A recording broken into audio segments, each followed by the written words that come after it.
Lebih kuat Kaguya atau Ishiki?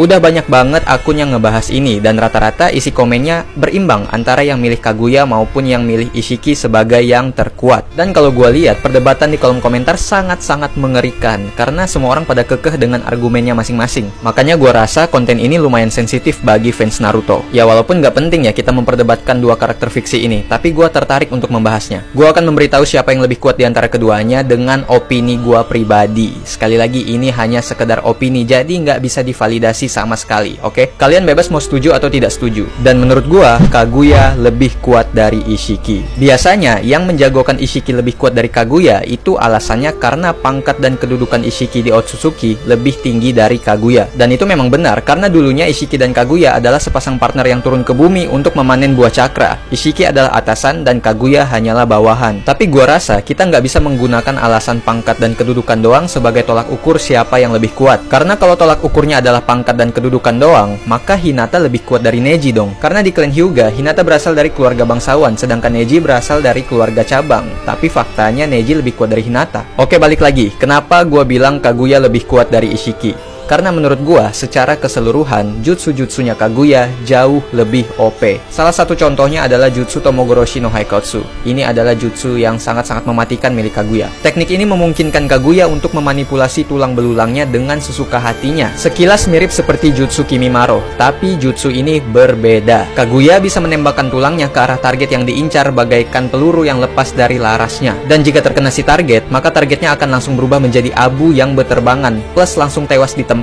Dan kalau udah kena, nggak bisa diselamatin pakai jutsu apapun. Obito sudah jadi korbannya. Ia tewas terkena jutsu mengerikan milik Kaguya ini. Dan gua nggak ragu untuk bilang bahwa teknik ini lebih kuat dari teknik apapun yang dimiliki Ishiki. Mungkin kalian akan bilang, tapi kan Ishiki punya jutsu Sukuna Hikona, di mana Ishiki bisa mengecilkan ninjutsu apapun, termasuk mengecilkan dirinya sendiri. Oke, mungkin ada benarnya ya, jutsu Tomogoroshi no Haikotsu ini bisa ke counter sama jutsunya Ishiki, yaitu Sukuna Hikona. Tapi ada satu jutsu pamungkas milik Kaguya yang nggak bisa dikecilin oleh Ishiki menggunakan Sukuna Hikona. Jutsu itu adalah Bocho Gudodama. Ini bukan Gudodama biasa.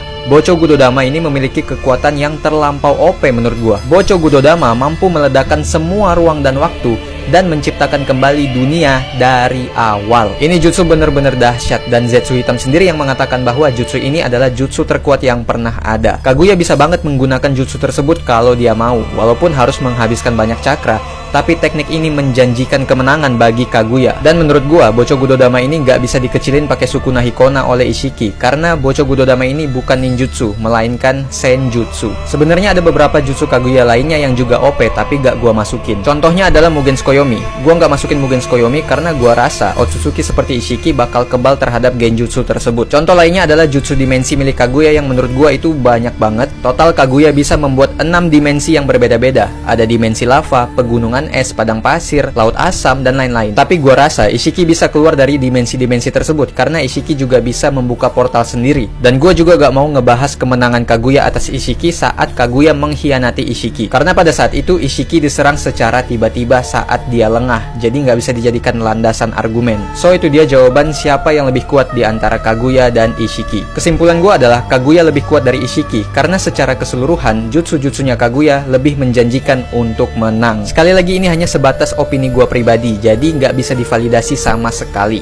Oke? Kalau kalian berbeda pendapat, gak masalah, langsung komen aja di kolom komentar. Berikan argumen kalian tanpa harus menyalahkan atau menjatuhkan argumen orang lain. Jadi menurut kalian siapa yang lebih kuat, Kaguya atau Ishiki?